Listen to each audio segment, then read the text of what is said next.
Bonjour, c'est avec beaucoup de plaisir, beaucoup d'honneur également que je viens auprès de vous pour parler de l'énergie et en particulier de la façon dont Nietzsche a perçu l'énergie. L'énergie fait partie de la vie, elle ne fait pas à proprement dit partie de la vie. Pourquoi? Parce que l'énergie et la vie, c'est la même chose. C'est tellement la même chose qu'on pourrait dire que, au fond, ce n'est pas l'énergie qui fait partie de la vie, mais c'est la vie qui fait partie de l'énergie. Voir les choses sous un angle énergétique, c'est voir les choses d'une manière totalement neuve.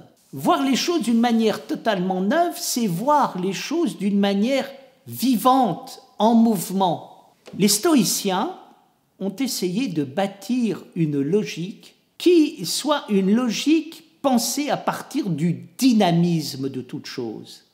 C'est ce qui les amenait à dire « l'arbre n'est pas vert, l'arbre est verdissant ». On a tendance à substantialiser les choses et à les réifier. Or, la réalité ne se trouve pas dans les choses, mais dans la vie. Et c'est parce qu'il y a de la vie qu'il y a des choses. Mais nous avons tendance à réduire la vie aux choses, alors qu'il faut ouvrir les choses sur la vie et revenir vers le principe vivant qu'il y a derrière les choses. Ce qu'a très très bien compris Héraclite, qui, au VIe siècle avant Jésus-Christ, voyait le monde sous l'angle d'un grand dynamisme. Et c'est ce qui l'a amené à dire que tout coule, qu'on ne se baigne jamais deux fois dans le même fleuve. Ça ne veut pas dire que tout passe d'une manière pessimiste, mais que tout est une création continuelle qui fait qu'en permanence, la vie lutte contre la mort et le côté statique. Et elle est une guerre positive pour faire triompher le vivant dans un monde qui a tendance à le réifier. La vie a toujours été le cœur de la pensée. Elle est le cœur de la vie. Pourquoi? Parce que être philosophe, c'est rentrer dans la vie.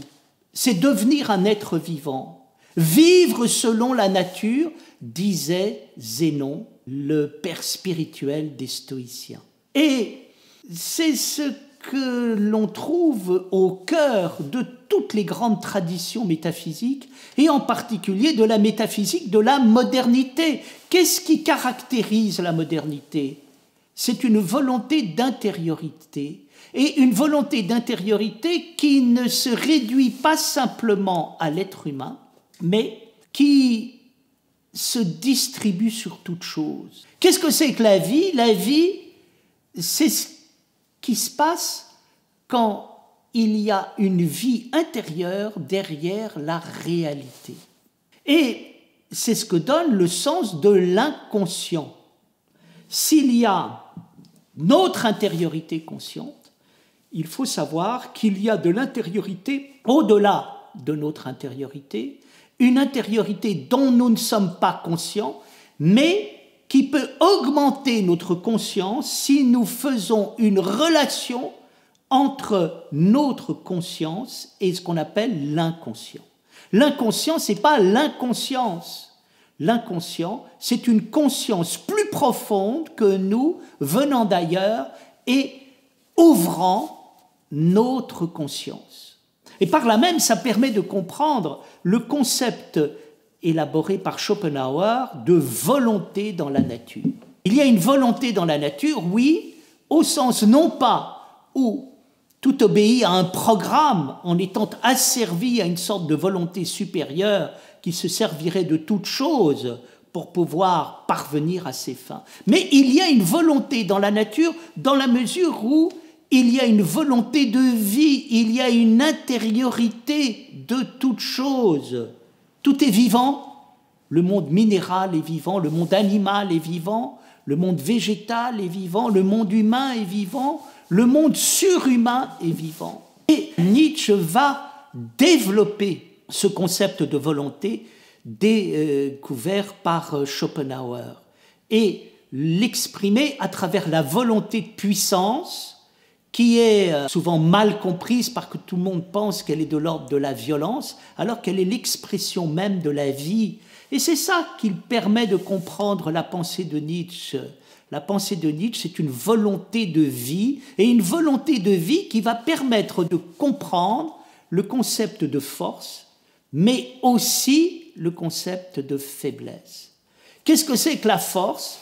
La force, c'est ce qui se passe quand on est à la hauteur du principe vivant qui se trouve en nous et en toute chose. Cela donne la noblesse de l'existence. Et la noblesse de l'existence, c'est d'apercevoir qu'il y a une volonté de vie partout, et c'est de faire triompher cette volonté de vie, sachant que la vie étant multiple, il y a de la force, y compris dans ce qu'on peut appeler la faiblesse.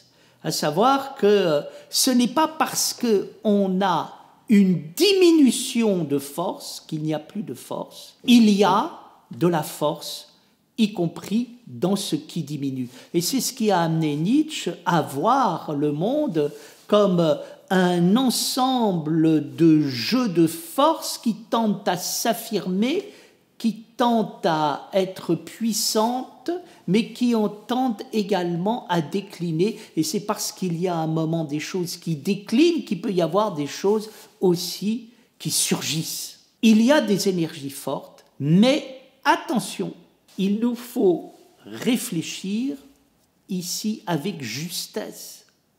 À savoir que dans les jeux d'énergie qu'il y a autour de nous, il peut y avoir des basses énergies.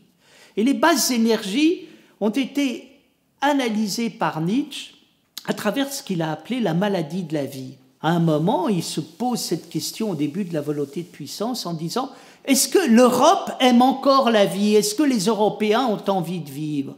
Et il s'aperçoit que les Européens n'ont plus envie de vivre et qu'il y a un soupir de l'existence européenne au XIXe siècle qui parle de l'aquabon.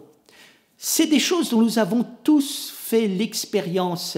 Il y a des gens qui nous donnent de l'énergie, mais il y a des gens qui nous dévorent, qui nous mangent notre énergie. Pourquoi?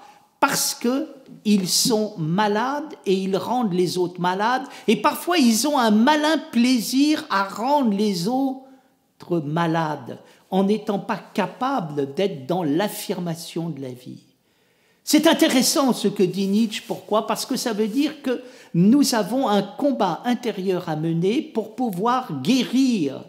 Et à un moment, il faut faire attention, en chacun de nous, il peut y avoir un être malade, une tendance à être malade, et à ne pas aller à la rencontre de la vie afin d'être à la hauteur de la vie. Et donc, nous dirons que les êtres qui nous donnent de l'énergie, ce sont des êtres qui ont envie de vivre, qui nous donnent l'envie de vivre, qui nous donnent également la finesse, la délicatesse qui permet d'apercevoir de l'énergie, même dans des choses qui déclinent.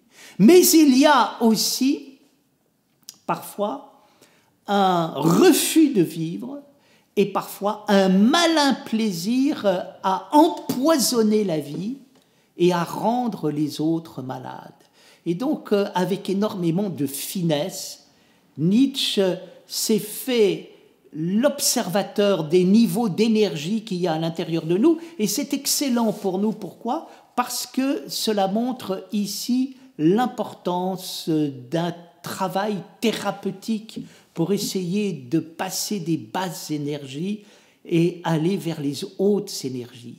Et c'est très intéressant d'apercevoir qu'au niveau philosophique, plus on vit d'une manière attentive, plus on vit dans le sensible, plus on rentre dans le corps des choses et des êtres, plus on aperçoit qu'il y a des hautes énergies et des basses énergies.